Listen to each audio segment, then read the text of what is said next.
Hi, this is Jaya. In this video, we shall see the summary of Henry the Fourth Part 1 by William Shakespeare. Come, let's go to the summary. First, we'll see the main characters. Of course, it will be King Henry the Fourth, who is the King of England when the play begins. And then we have Prince Harry, who is the son of King Henry the Fourth, and Lord John of Lancaster, who is the second son of King Henry the Fourth. And we have Earl of Westmoreland, who is a supporter of King Henry the Fourth, and Walter Blunt is also a supporter of Henry the Fourth. And we have Earl of Worcester and Earl of Northumberland, who are rebels against Henry the Fourth in the beginning of the play. And then we have Hotspur, who is the son of Earl of Northumberland, and Lady Percy is the wife of Lord Hotspur. And we have Mortimer, who is the brother-in-law of Hotspur, and Gwendolyn, who is the father-in-law of Mortimer. And we have the rebels of Henry, who are the Earl of Douglas, Sir Richard Vernon, and Archbishop of York. And another important character is Sir John Falstaff, who is the comic character and friend of Prince Harry. And we'll see the play act by act. What happens is, when the play begins, we find that King Henry is talking to Westmoreland, and he says that he wants to undertake a journey to Jerusalem, so to purify himself from whatever part he had in Richard II's death. And he is not able to do it because there are so many civil wars in England which he wants to bring it to an end. At that time, Westmoreland informs him that Mortimer has lost the battle to Gwendolyn in Wales, and he has also married Gwendolyn's daughter.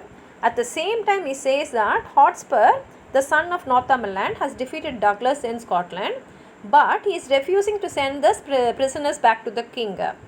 And hearing this, Henry orders Hotspur to send back the prisoners, because in that way they will get lots of money. And at the same time, King Henry, when he is talking about Hotspur, is thinking about his own son Harry, whom he calls as Hal, because Harry is spending all his time in taverns and wasting his time, whereas Hotspur is going to the battles and upgrading his skills as a soldier, and even wonders whether both of them were switched during the birth, because Hotspur is a very nice soldier, whereas Harry does not show any skills of being a king. And then in the next scene, we find that Hal is spending his time in a tavern with all his friends, mainly with Falstaff. And Falstaff is a person who also does robbery, and he has a group of people along with them who will help him in this robbery, and Hal knows about this also. And at that time, another person who is Falstaff's friend, Poins, he enters there, and both of them, Falstaff and Poins, they convince Hal to join with them in the next robbery which they are going to do. And Hal also agrees just to have fun, and Falstaff leaves. And after Falstaff leaves, Hal and Poins, they join together and they plan. What they plan is, they are saying that we'll allow Falstaff to go and rob the rich person, and after he robs that person, we will rob that money from Falstaff and we will have fun. And after this plan is accepted, Poins leaves there, and Hal in a soliloquy tells to the audience that he is only pretending to be a madcap person, that is involving in all this thief, robbery, and moving with all these people, only to hide his true identity. And once he is going to become the king, he will change his ways. And the next scene, we find that Henry is very angry because Hotspur has refused to hand over the prisoners, and at the same time his brother-in-law Mortimer has lost the battle in Wales. And Henry also feels that Mortimer must be a traitor, which Hotspur denies. And this is the reason for this is Richard II has named Mortimer as his heir to the throne, but Henry IV had defeated Richard and usurped the throne for himself.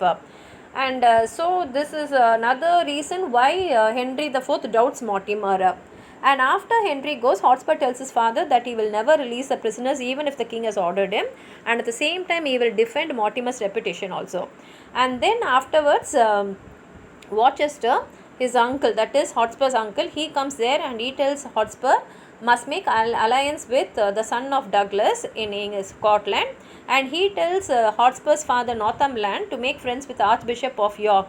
because this Archbishop of York is angry that Henry had killed his cousin Lord Scope, and he says that they all should join together and form an army, and they must fight with Henry the Fourth and defeat him, and after they defeat Henry the Fourth, they can split England into 3 parts and each one can take one part. Then we go to Act 2. Here we find the Chamberlain, a person who is in charge of a inn, telling Gladshiel. Gladshiel is a friend of Falstaff, that wealthy landowners come there and he has 300 marks in gold.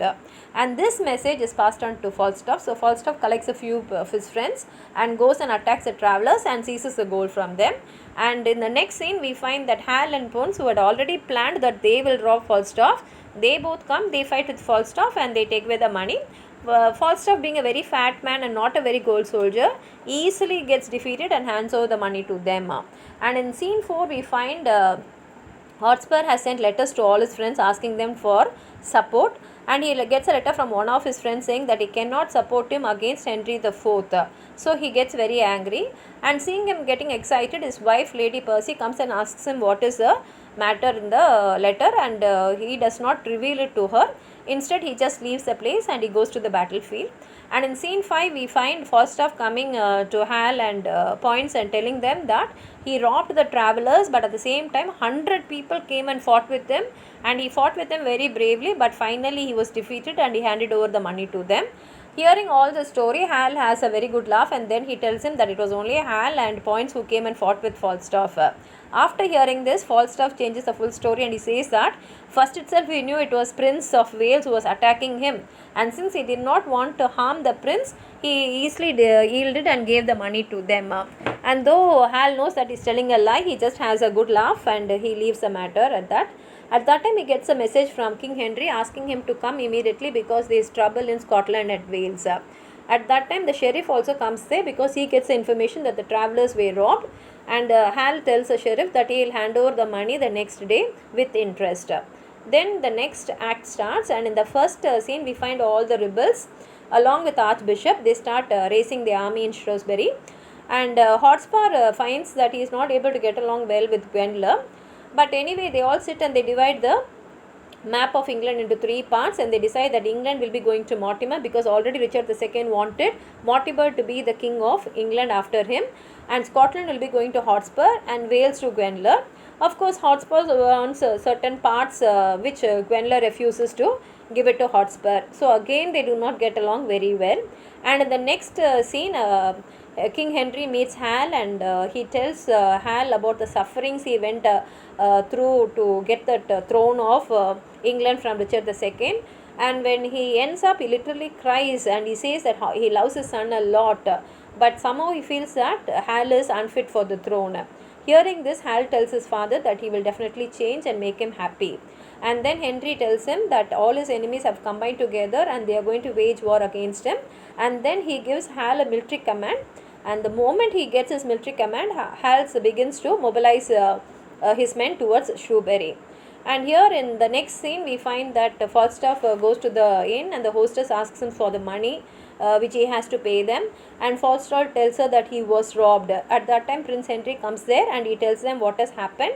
And he tells the hostess that he will pay the money, and he also gives Falstaff an infantry commander.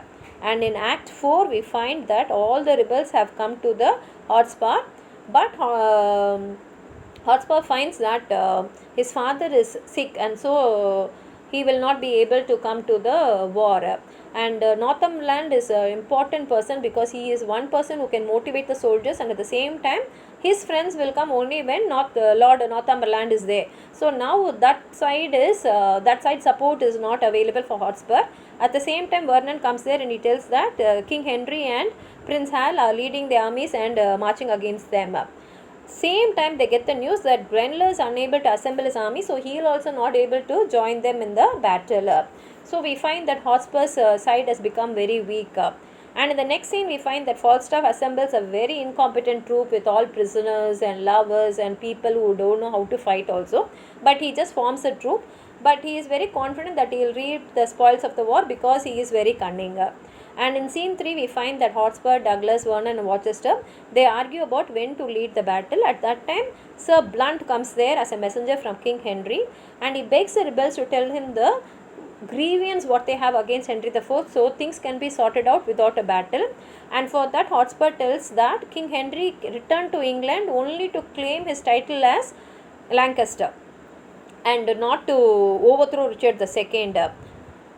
But what had happened is he had overthrown Richard II and he had killed him, and he has become the King of England, which they did not expect. And at the same time he tells that next day his uncle Worcester will visit the king, and they will talk out whatever grievance is there, and they'll see if the battle can be avoided. And here in the next scene we find that Archbishop of York is afraid that whether they'll be able to defeat King Henry or not. So he asks all his friends to send him support, military support, and so he's writing a letter and he's sending it through his relative Sir Michael. And in the final act we find that King Henry, he meets Worcester, and he tells him that he is prepared to pardon all the rebels if they return home and the battle can be avoided. But Worcester does not believe Henry, and he feels that he will not honor his pardon, so he does not deliver this message to Hotspur. So Hotspur has to go in for the fight. And in scene 3 we find that Henry makes many of the nobles dressed like the king, and this is a form of a protection for him. And Douglas, who is in the battle, he fights and he comes and meets Blunt, and here Blunt is also dressed up like the king. At that time Douglas tells him just now he killed Lord of Stratford, who was also pretending to be the king, and then they fight and Douglas kills Blunt. And then Douglas keeps killing many people who come as dressed as the king, and finally he meets King Henry itself, and both of them start fighting. At this time what happens is Prince Hal comes there, and he starts fighting with Douglas and he chases him away. And seeing how skillfully he fights, Henry understands that he has misunderstood his son, and he says sorry for doubting his abilities. Then Hal encounters Hotspur and they start fighting. At that time Falstaff comes there and he encourages Hal, and Douglas also comes there and he starts attacking Falstaff. The moment Douglas attacks Falstaff, Falstaff falls down as though he is dead, and Douglas leaves that place. And here Hal kills Hotspur, but at the same time he is very sad that his friend Falstaff is also dead, and then he leaves the place. The moment Hal leaves, Falstaff gets on his feet and he goes to Hotspur's dead body and stabs the dead body. Then he picks up Hotspur's dead body and goes and tells to everyone that he killed Hotspur. But Hal says that he only killed him, but Falstaff says that after Hal had left, both of them got up and then they had a fight, and in that fight Falstaff killed Hotspur, and for that he shows the wound which he made in Hotspur's thigh as a proof. Hal cannot believe what Falstaff says, and he knows that Falstaff is telling the lies, but he decides not to argue against it. And in last scene, that is scene 5, King Henry wins the battle, and then he orders that Vernon and Worcester must be put to death because they failed to deliver his message of pardon to Hotspur. Because in case if they had delivered the message, the whole battle will be avoided. And then he hands over Douglas to Hal and tells him that he can choose what punishment he has to give to Douglas. And Hal, thinking that it is better, he releases Douglas because in future if he is going to rule Scotland, it will be helpful for him. So he hands over Douglas to his brother John of Lancaster.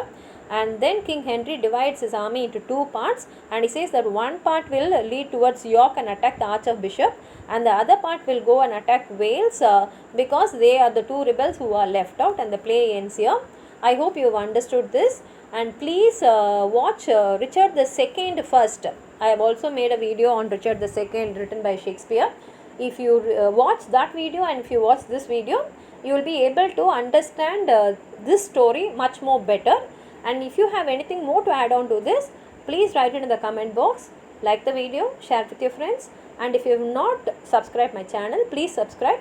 Only then you will get the notification of any videos which I post. Thank you.